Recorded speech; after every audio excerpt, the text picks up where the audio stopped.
¿Qué tal, amigos de YouTube? Estamos de vuelta en el canal Tácticos y Estrategas para ver otra partida, en este caso un clásico, uno de los grandes jugadores del ajedrez, una persona considerada un caballero frente a otro caballero. Estamos hablando de Paul Keres y el otro caballero, el gran maestro argentino Oscar Pano.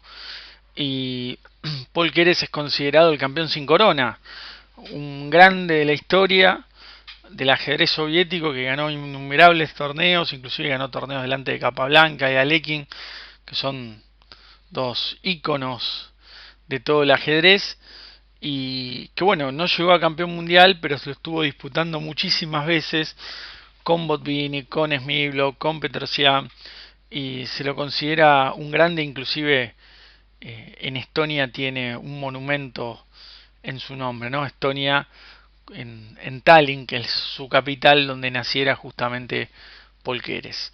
Vamos a ver esta partida del Internacional de Gotemburgo entre Keres y Pano, que realmente es muy interesante. Keres jugó E4, Keres jugaba varias aperturas, pero principalmente E4. Pano jugó su favorita defensa siciliana, caballo F3, D6, y se va a dar una posición típica de siciliana, y acá el negro tiene que elegir.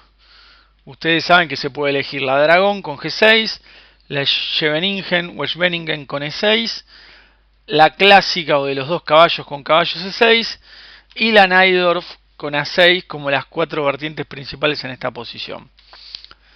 Pano eligió la variante Najdorf. Recordemos que allá por la década del 50 el gran maestro Najdorf ya vivía en Argentina y su variante era muy popular, ¿no? Y aparte tenían al creador, como decirlo, en casa, ¿no?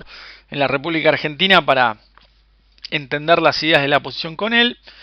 Y Keres, fiel a su estilo, que era un jugador muy posicional, pero con una agudeza táctica que cuando era puesta a prueba realmente brillaba, elige una variante aguda y juega alfil G5.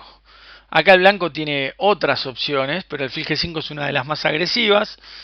Amenaza a doblar peones, entonces el negro juega E6. El blanco hace F4 y el plan de las blancas es llegar a dama F3 y enroque largo. Ese es el plan tradicional de esta posición. Pero el gran maestro Pano justamente va a hacer una jugada que se va a conocer como variante Gotemburgo, eligiendo atacar el peón de B2. Ya el blanco no puede jugar dama F3 porque pierde el caballo, ¿no? Si la dama va a F3, el caballo de D4 quedaría totalmente en el aire. Y si el blanco jugara caballo B3, que yo creo que es una opción sana cuando uno no espera que le jueguen la variante Gotemburgo, el negro puede hacer dama 6 jaque y las blancas pueden jugar dama E2. De esta posición hay una partida muy interesante que el ex campeón mundial Anatoly Karpov le ganó a otro gran maestro argentino como es Miguel Ángel Quinteros, y que se las recomiendo para investigar. Volvamos a la posición. Keres, como les dije, un jugador que cuando era desafiado tácticamente asumía el riesgo y brillaba a gran altura. Recordemos que Keres, por ejemplo, tuvo un score favorable en su historial contra Mijail Tal, y eso ya de por sí nos dice si era un jugador bueno tácticamente o no.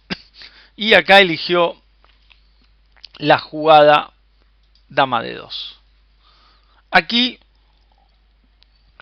el negro tiene que elegir, pero yo creo que Pano hace una jugada, digamos, dudosa, porque perdón, el negro, viendo que el blanco va a enrocar,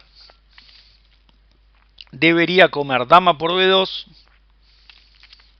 torre B1 y dama A3. Entonces, el blanco acá tiene opciones como F5, E5 y demás. En esta posición, Pano eligió caballo C6. El blanco hizo enroque largo y se produce la simplificación. ¿Qué les parece la posición? Pareja, ¿no? Perdón. Estamos con un poco de tos, pero bueno, esto es así de real. El problema negro es que tiene menos desarrollo y que la amenaza de 5 es fuerte. Por lo tanto, Pano decide jugar caballo de 7, le juegan alfil E2, juega H6, el alfil tiene única, alfil H4, y ahora se hace una entrega usual de peón en este tipo de posiciones, que es G5 para lograr la casilla de 5 para el caballo. Querés toma y le juegan caballo de 5. Y acá hay un detalle interesante.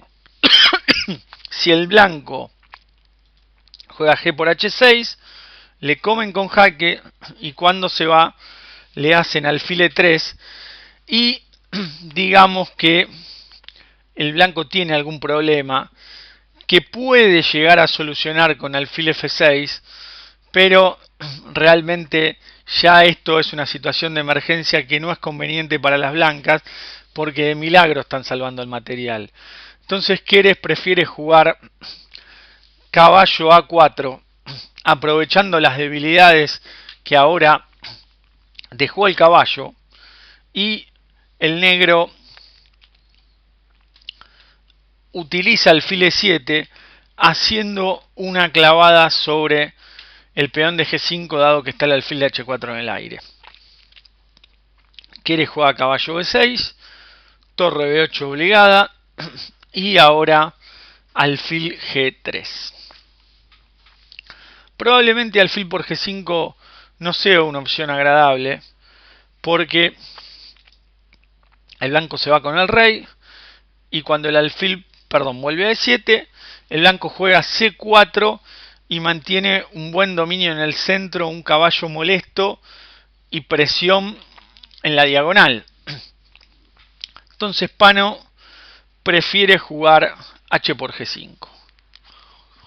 El blanco hace torre H de 1, fíjense que ya juegan todas las piezas del blanco, y acá el negro no sabe bien cómo manejar la situación, pero no porque Pano no lo sepa, porque Pano es un gran jugador, sino porque es difícil manejar esto con negras.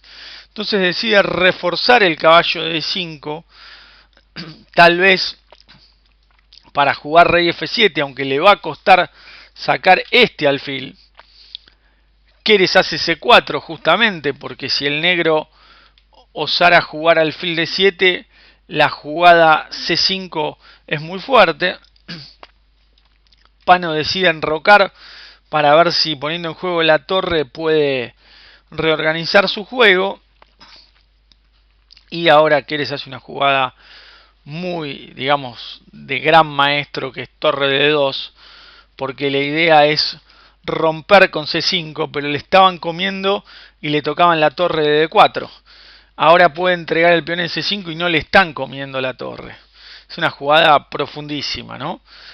Y acá el negro tiene un grave problema porque no puede, digamos, salir del atasco que tiene en el flanco dama, ¿no? Supongamos alfil de 8, el blanco podría jugar torre por D6 y alfil C7 simplemente caballo por C8. Si yo como de alfil, me comen con caballo, y el blanco tiene pareja de alfiles y peón de más contra una torre, lo cual es una muy clara ventaja, y un caballo en sexta muy potente. Y si el negro tras caballo C8 tomara torre por C8, bueno, el blanco acá puede elegir entre varias jugadas, pero hasta habría que ver si no puede llegar a jugar torre por E6. Justo ahí hay un rey F7 y la torre está medio encajonada, pero probablemente el blanco podría jugar alfil por E5 y a F por E5, ahí sí torre por E6, porque luego aparece un alfil G4 muy bueno. Y el blanco tendría una posición de alfil de distinto color, pero con dos peones de más y amenazando irrumpir en séptima de manera muy potente, con lo cual yo creo que esta posición está totalmente ganada. Por ende el negro eligió F5 para venirse con F4, y Keres siguió adelante con su plan y jugó C5. Bueno, la amenaza peón por peón o C por D6 y alfil por E5 es tal que el negro está obligado sí o sí a jugar F4. Entonces el blanco come C por D6 y acá no hay opción de alfil D8 porque ahí el blanco como mínimo tiene alfil F2 defendiendo a su caballo y quedándose con un peón de más en sexta que es demasiado potente. Entonces Pano entrega su alfil porque amenaza al rival. Quieres le come torre por D6 y juega F por G3. Entonces acá una jugada que uno dice, bueno, dobla peones, pero H por G3 elimina al peón negro que estaba en sexta y que podía ser peligroso. Esa es una buena lección que nos dan los grandes maestros. Muchas veces cuando tiene un peón peligroso lo eliminan. Y una vez se dice, pero será bueno. Bueno, terminan con el problema de la peligrosidad del peón. Y acá Pano se equivocó. Probablemente tenía que jugar caballo F7 atacando la torre. La torre se retiraba y E5 para empezar a darle oxígeno al alfil. Igualmente el blanco tiene un sano peón de más. Y yo creo que es clara ventaja del blanco esta posición. Pero Pano también en apuro de tiempo, pensemos que tuvo que resolver muchísimos problemas en esta posición, juega erróneamente torre F7, porque su idea es que si ahora le dan jaque, él sale con rey y cuando le comen el alfil acá, después aparece un torre C7 jaque que va a recuperar la pieza. Como recurso táctico está buenísimo, pero acá Keres vuelve a hacer otra jugada de genio, ¿no? Porque ¿qué hace Keres? Sale del jaque, lo cual en sí no parece ninguna genialidad, pero la genialidad se va a ver ahora. El negro tiene que hacer torre C7 para defender ese alfil, el blanco hace torre de 8 jaque, el negro saca a su rey, por supuesto, y ahora la jugada magistral es torre C1, porque se arma un juego en la columna C donde lo que va a pasar es que al negro le quieren cambiar la única pieza activa que tiene. En realidad tiene dos, también el caballo de 5. Pero si le cambian la torre, va a perder el alfil de C8 inevitablemente. Entonces ahora se ve la fuerza de rey B1, no era salir solo del jaque. Era planear cambiarle la torre más activa al rival. Recuerdo que mi querido y recordado profesor Luis Brostein me decía que cuando el rival tiene poco desarrollo o mal desarrolladas las piezas hay que tratar de cambiarle la única torre activa porque es muy probable que la otra no tenga posibilidades de jugar mientras que el bando bien desarrollado tenga una torre muy potente. Y acá se nota las claras, ¿no? La torre blanca de D8 es muchísimo más fuerte que la torre negra de B8. Pano no puede cambiar torres porque pierde el alfil, entonces tiene única caballo C6. Y ahora el blanco con E5 deja al negro prácticamente paralizado. Es más, ni siquiera ahora el rey se puede acercar porque está el peón. No se puede comer el peón porque cae la torre, no puede mover bien el rey, no puede mover el alfil. Esta es una típica posición donde vamos camino al Zugzwang. Yo les digo a mis alumnos que Zugzwang, que es un vocablo alemán, que lo podríamos traducir como obligación de jugar, porque en el ajedrez no podés pasar, y cualquier jugada que hagas te perjudica, pero por más que te perjudique y que vos lo veas, no podés decir paso porque no me quiero perjudicar, tengo que hacer una jugada. El Zugzwang es un concepto táctico, porque es una situación en la cual los pocos movimientos que tenés te llevan a la ruina. Pero muchas veces el Zugzwang se viene generando de antes. Y ya el caballo en B6 y la torre en D8 empezaron a inmovilizar al negro. Generando lo que yo llamo, y por favor tómenlo en cuenta de que lo digo yo, pero en realidad no lo van a ver en ningún libro, el Zugzwang estratégico. En realidad el Zugzwang es algo inminente, es táctico, no es estratégico. Pero es cuando ya uno empieza a vislumbrar que en un mediano plazo el rival va a quedar con muy pocos movimientos y el Zugzwang de estratégico va a pasar a táctico. O sea, va a ser ya operativo. Y acá estamos cerca de eso. Porque ahora el negro no puede mover la torre, no puede mover el caballo, no puede sacar el alfil, no puede mover la torre de B8, está completamente paralizado. El gran maestro Pano jugó rey G6, le hicieron alfil de 3 jaque para que ni siquiera pueda activar su rey. volvió rey F7. Obviamente que meterse en la jaula de los leones no es bueno con rey H5, porque le van a hacer torre H8 y tras torre H3 está camino de que le den mate con jugadas como torre C4, ¿no? O sea que acá el negro no tiene chance alguna. Y entonces Pano volvió rey F7. Le hicieron torre H8, que es una jugada muy malvada porque le amenazan torre H7 y chau torre. Jugó única rey E7, porque si va a G7 igual viene el jaque en H7, ya que el alfil apoya ese jaque. Y cuando jugó rey E7, Keres sí desencadena lo que decíamos que era un Suxuan estratégico, ese invento que yo les dije, por algo que sí se conoce en la teoría del ajedrez, que es el Suxuan táctico, ¿no? Tras alfil G6, el blanco amenaza ni más ni menos que torre E8 dando jaque mate. Y la única forma que tendría el negro de zafar de ese mate sería jugando, por ejemplo, alfil D7. Tras alfil D7 el blanco podría comer en B8 y después comer la torre de C7 con torre de ventaja y siguiendo con el ataque. Obviamente que a un nivel de campeonato del mundo, porque este era el torneo de candidatos para el título mundial en Gotemburgo de 1955, quedar con torre de menos y todavía con ataque para el rival es una posición insostenible.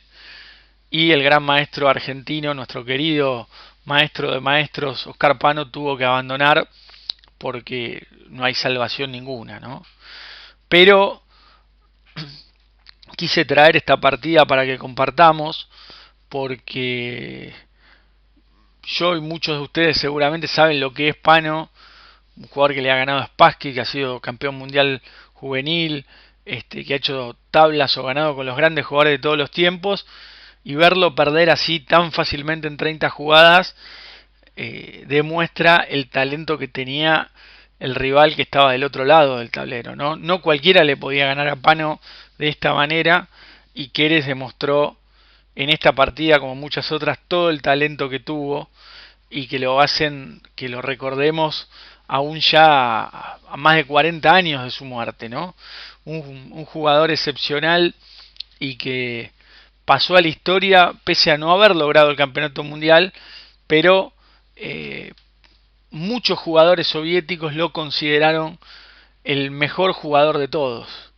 Inclusive, si alguno tiene la posibilidad de tener el libro Mosaico ajedrecístico de Anatoly Karpov, hay un capítulo que se llama Ser o no ser con respecto a partidas decisivas, y la única vez, no sé si fue en el año 56, 57 o 58, que Marta Imanov ganó el campeonato soviético, con lo difícil que era,